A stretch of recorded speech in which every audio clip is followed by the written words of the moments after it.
Hello friends, नमस्कार friends. आज हम हल करने वाले हैं प्रश्नमाला 9 के एक को। इससे पहले हमने यहाँ पर प्रश्नमाला 8 का ना सभी प्रश्न हल करा दिए हैं। साथ में फ्रेंड्स हमने इसका प्लेलिस्ट बनाया हुआ है, आप लोग प्लेलिस्ट में जाकर के सभी वीडियो चैप्टर वाइज देख सकते हैं। प्रश्नमाला 9 के एक का पहला बोला गया है कि निम्नांकित लंबाइयों के ना युग्म रेखाखंड की कल्पना कीजिए, बताइए कि इनमें से कौन सा युग सर्वांग है, यानी बराबर है। आप फ्रेंड्स चाहे तो ऊपर यहाँ पर देख सकते हैं, स्मरणीय तथ्य दिया गया है, एक बार देख लेंगे। यदि दो आकृतियों के आकार एवं माप एक ही हो तो वे आकृति सर्वांग होती है। सर्वांगसम है, सर्वांगसम का प्रतीक चिन्ह होता है दो को बराबर हल इस प्रकार से। ठीक है, तो ये फिर 7 को यहाँ पर पॉइंट दिए गए हैं, आप यहाँ पर चाहें तो देख लीजिएगा। ठीक है, चलिए अब हम यहाँ पर चैप्टर को हल करते हुए आगे बढ़ेंगे। पहला है कि निम्नांकित लंबाइयों के युग्म रेखाखंड की कल्पना करना है। अच्छा, कौन बराबर होगा? 2 मीटर है, सेंटीमीटर में इकाई सेम नहीं है। मीटर डेसीमीटर इकाई सेम नहीं है। मीटर मीटर सेम है। 10 metre 10 metre, centimetre centimetre same है। 5 सेंटीमीटर 5 सेंटीमीटर। तो ये वाला और ये वाला हमारा यहाँ पर बराबर हो जाएगा। समझ गए ना? यहाँ ये आप जानते हैं कि सभी वृत्तों के आकार एक ही होता है। अब बताइए कि निम्नलिखित त्रिज्याओं वाले जोड़े वृत्तों में से कौन सा युग्म सर्वांग होगा। देखेंगे 5 सेंटीमीटर 1 मीटर है, बराबर है नहीं। इकाई तो सेम है, अंक 5 5, लेकिन सेंटीमीटर मीटर मात्रक हमारा सेम नहीं है। ये भी 6 6 सेम है, लेकिन 1 मीटर में है, 1 डेका मीटर में है। ये 5 सेंटीमीटर 5 सेंटीमीटर, जी हाँ ये सेम है। 2.2 डेसीमीटर 2.2 डेसीमीटर, ये फ्रेंड्स यहाँ पर बी और यहाँ पर डी हो जाएगा हमारा। ठीक है, दोनों को टिक मार लेंगे। तीसरा हम देखेंगे, बोला गया कि बगल की आकृति में यदि ए सी, ये वाला ए और सी सर्वांगसम है किसके? बी और डी के, तो क्या ए बी, ये वाला ए बी सर्वांगसम हो जाएगा यहाँ पर सी डी के? तो चलिए इसको समझते हैं। देखेंगे फ्रेंड्स, जो दिया गया है ना पहले उसको लिख लेंगे। दिया हुआ क्या क्या है? ए सी सर्वांगसम है बी डी का। अब फिगर आप चाहें तो यहाँ पर बना सकते हैं। यहाँ पर ए दिया गया है, बी दिया गया है, सी दिया गया है, डी दिया गया है, इस प्रकार से। ठीक है, तो आप देखेंगे ये ए सी, ये वाला ए सी और ये वाला बी डी बोला गया सर्वांगसम है कि नहीं। तो देखेंगे ये हम ए बी और बी सी को जोड़ेंगे तब ए सी के बराबर आ जाएगा, A B plus B C और सर्वांगसम। इसी प्रकार से ये बी डी है तो बी डी किसको जोड़ेंगे? बी सी और सी डी को जोड़ेंगे तो आ जाएगा बी सी और प्लस में हो जाएगा सी डी। अच्छा, ये वाला बी सी से ये वाला बी सी तो कट जाएगा, तो हमारे इधर क्या बचेगा? A B. और सर्वांगसम इधर क्या बचेगा? C D. तो क्या सर्वांगसम होगा? तो बिल्कुल होगा, यही ना बोला गया था ए बी ए सी। अच्छा अच्छा, एक सेकंड यहाँ पर देखेंगे फ्रेंड्स, ए वाला ए सी अगर सर्वांगसम हो जाएगा बी डी का ना, तो हम कह सकते हैं कि ए बी भी हमारा सर्वांगसम हो जाएगा सी डी का। तो लिखेंगे हाँ सर्वांगसम होगा। तो इस प्रकार से यहाँ पर हमारा यह भी प्रश्न कंप्लीट हो जाता है। तीसरा नंबर देखेंगे, जो पूछा गया था कि ए बी सर्वांगसम क्या होगा सी डी का, तो बिल्कुल होगा, सत्य है। तो तीसरा कंप्लीट। अब चलिए अगले पेज पर देखेंगे। अब उसी प्रकार से फ्रेंड्स सेम यहाँ पर चौथा नंबर है। बोला गया ये वाला आकृति ए बी सी डी दिया गया है। ए बी सर्वांगसम है डी का, ए बी सर्वांगसम है डी का, तो क्या ए सी, ये वाला ए सी और ये वाला हमारा सी क्या यहाँ पर सर्वांगसम होगा? तो चलिए यहीं पर हम यहाँ पर सॉल्व करेंगे।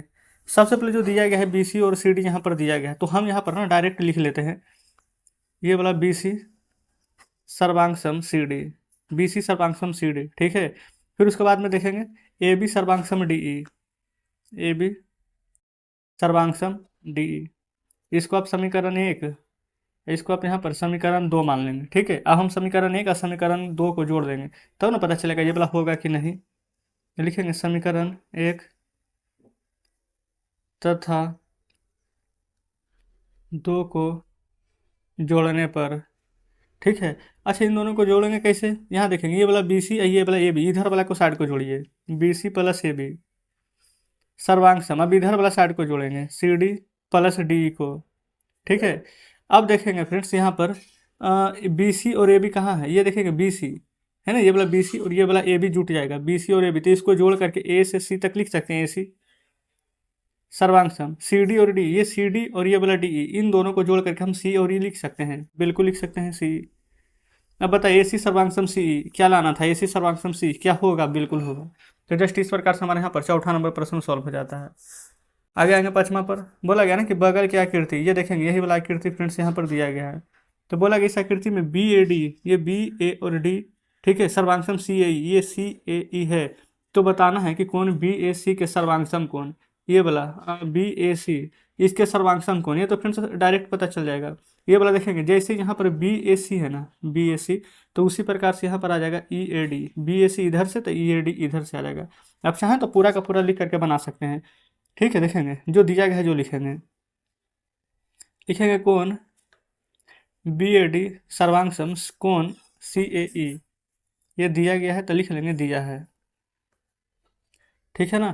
अब उसके बाद देखेंगे, अच्छा पहले बताएंगे ये बी ए डी है ना, ये वाला हमारा कैसे कैसे बनेगा। तो एक बन जाएगा बी ए सी यहाँ पर से, ठीक है, एक बन जाएगा सी ए डी बनेगा ना। उसी प्रकार से यहाँ पर देखेंगे सी ए ई दिया गया है, तो ये वाला कैसे बनेगा, एक सी ए डी हो जाएगा, एक यहाँ पर से डी ए ई हो जाएगा, या फिर ई ए डी भी बोल सकते हैं। तो इसके जगह पर हम लिखेंगे बी ए सी प्लस कोण सी ए डी सर्वांग। इसके सी ए ई के जगह पर लिखेंगे कोण सी ए डी प्लस कोण ई ए डी, ठीक है। ये सी ए डी इधर वाला, सी ए डी इधर वाला कट जाएगा, तो क्या बचेगा, कोण बी ए सी सर्वांग कोण ई ए डी, ठीक है। अब यह पूछा गया था कि सर्वांग है कि नहीं है, देख लीजिए। तो फ्रेंड्स लिख सकते हैं ना कि कोण बी ए सी के सर्वांग क्या हो जाएगा, बी ए सी के सर्वांग लिखेंगे ई ए डी होगा। तो इस प्रकार से पाँचवा हमारा कंप्लीट हो जाता है। अब देखेंगे छठे को, बोला गया बगल की आकृति कोण ए ओ बी 90 डिग्री दिया गया है, ए ओ और बी ये 90 डिग्री है, बिल्कुल सही है। वही यहाँ पर कोण ए ओ बी का समद्विभाजक है, फिर ओ सी ए ओ ई का एवं ओ डी कोण ई ओ बी का समद्विभाजक है। तो क्या ए ओ सी यहाँ पर सर्वांगसम है सी ओ ई का, फिर इसका सर्वांगसम ई ओ डी, फिर इसका सर्वांगसम डी ओ बी। ये सभी को फ्रेंड्स एक एक करके देखेंगे, 1 2 3, इन सभी प्रश्न को हल कीजिएगा, ठीक है। चलिए, तो सबसे पहले यहाँ पर क्या क्या दिया गया है, अच्छा जो दिया गया है ना उसको लिखना कोई ज़रूरी नहीं है।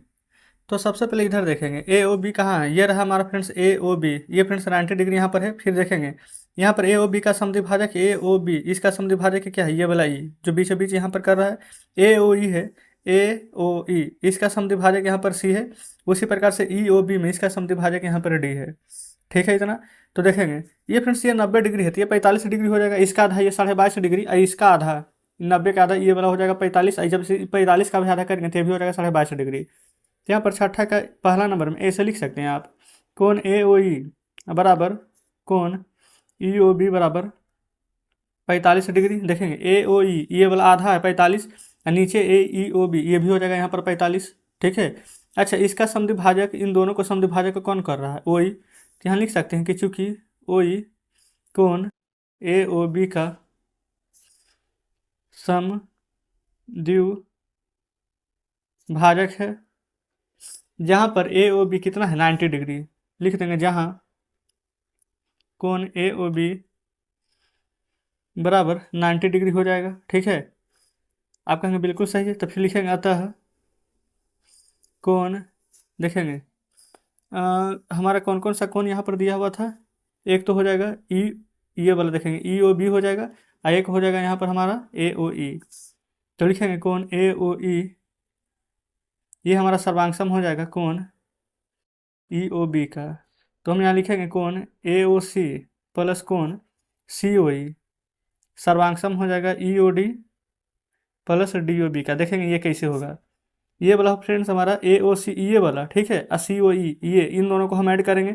इसके जगह हम यहाँ पर ए ओ ई लिख सकते हैं, और ई ओ बी के जगह पर देखेंगे ई ओ बी के जगह पर ई ओ डी, और यहाँ पर से बी ओ डी लिख सकते हैं, तो जो कि हमने यहाँ पर लिखा है, ठीक है।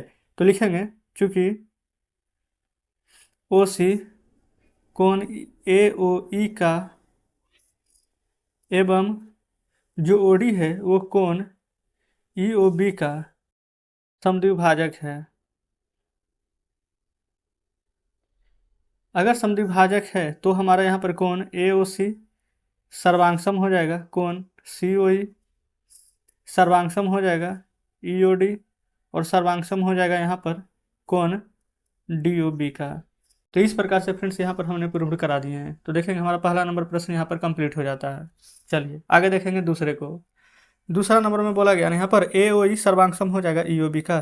तो यहाँ पर देखेंगे ओ ई और ए ओ बी, ये देखेंगे ए ओ बी तो यहाँ पर 90 डिग्री है, ठीक है। चलिए यहाँ पर दूसरा को लिखेंगे, बुक अपने सामने जरूर से रखेंगे। लिखेंगे यहाँ पर चूँकि ओ ई कोण ए ओ बी का समद्विभाजक है और कोण ए ओ बी बराबर 90 डिग्री है, ठीक है। देखेंगे ये 90 डिग्री है, तो हमारा फ्रेंड्स यहाँ पर से ए ओ ई ये ऊपर हो जाएगा 45 डिग्री, और ई ओ बी नीचे भी हो जाएगा 45 डिग्री।